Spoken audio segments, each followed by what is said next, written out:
ஸ்ரீமதி ராமானுஜாய நமக. பாராசர்யவச்சः சரோஜமமலம் கீதார்த்தகந்தோத்கடம் நானாख्यानककेसरं हरिकथा सम्बोधनाबोधितं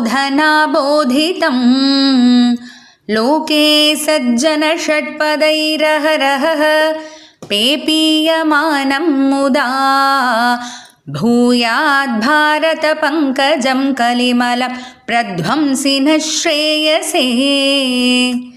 நாள்தோறும் பகவத்கீதையில் 8வது அத்தியாயத்தில் பகவான் கடந்த சில ஸ்லோகங்களாக கடைசி தருணத்தில் எப்படி இருக்கணும், நினைவு எப்படி இருக்கணும்னு பொதுவாக எல்லாருக்கும் சொல்லிட்டு வந்தார். அதாவது கடைசி தருணங்களில் என்னவா நினைக்கிறோமோ அதுவாகவே நம்மளுடைய அடுத்த பிறவியாக இருக்குன்றதுனால எல்லா சமயமே பகவானை நினச்சிட்டா அப்போது நம்ம சந்தேகத்துக்கே இடம் இல்லை, பகவானுடைய தன்மைகள் கூடிய ஒரு பிறவி கிடைக்கும் அப்படின்ட்டு பகவான் இதில் ஐயம் எதுவும் இல்லைன்னு அடித்து சொல்கிறார் பகவான். இப்போ இது பொதுவாக எல்லாருக்கும். இதை அடுத்து ஐஸ்வர்யார்த்திகள் கடைசி தருணத்தில் என்ன நினைக்கணும், எப்படி இருக்கணும், கைவல்யார்த்திகள் அவங்களுடைய கடைசி தருணத்தில் என்ன நினைக்கணும், எப்படி இருக்கணும் அப்படின்றத தனித்தனியாக சொல்லிட்டு வராரு. அதில் 10வது ஸ்லோகத்தில் ஐஸ்வர்யார்த்திகள் கடைசி தருணங்களில் அவங்களோட மரண காலத்தில் என்ன செய்யணும் அப்படின்றத பகவான் சொல்கிறாரு. பிரயாண காலே மனசாச்சலேன பக்தியா யுக்தோ யோக பலேன சைவ ப்ருவோர் மத்தியே பிராணமாவேஷ்ய சம்யக் சதம் பரம் புருஷமுபைதி திவ்யம்.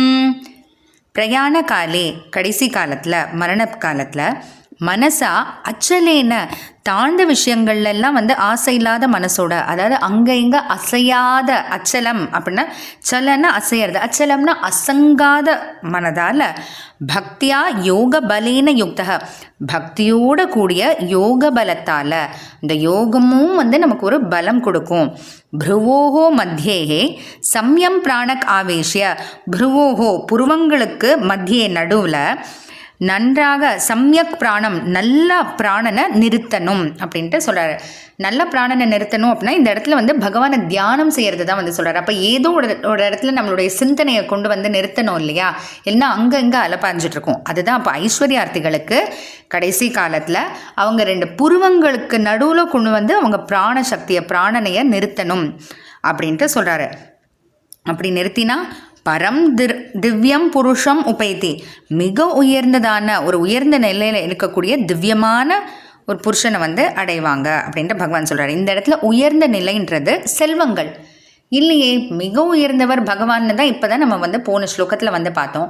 அப்போ இப்போ செல்வங்கள் அப்படின்னா ஐஸ்வர்யார்த்திகளை பொறுத்த வரைக்கும் அவங்களுக்கு செல்வம் தான் உயர்ந்தது அப்படின்னு அவங்க நினைக்கிறாங்களே. ஏன்னா அவங்க செல்வம் வேண்டி தான் போகிறாங்க, அதுதான் அவங்களுடைய குறிக்கோள் அப்படிங்கும்போது அப்போது இந்த இடத்துல உயர்ந்த நிலை செல்வங்கள் ஐஸ்வர்யார்த்திகளுக்கு. யஹ அனுஸ்மரேத் இந்த மாதிரி யாரை நினச்சி யோக பலத்தோடு கூடி புருவங்களுக்கு நடுவில் அவங்களோட பிராணனை நிறுத்துகிறாங்களோ அவங்களுக்கு அந்த உயர்ந்த நிலையான அந்த ஐஸ்வர்யம் செல்வம் அப்படின்றத அடைகிறாங்கன்ட்டு பகவான் சொல்கிறாரு.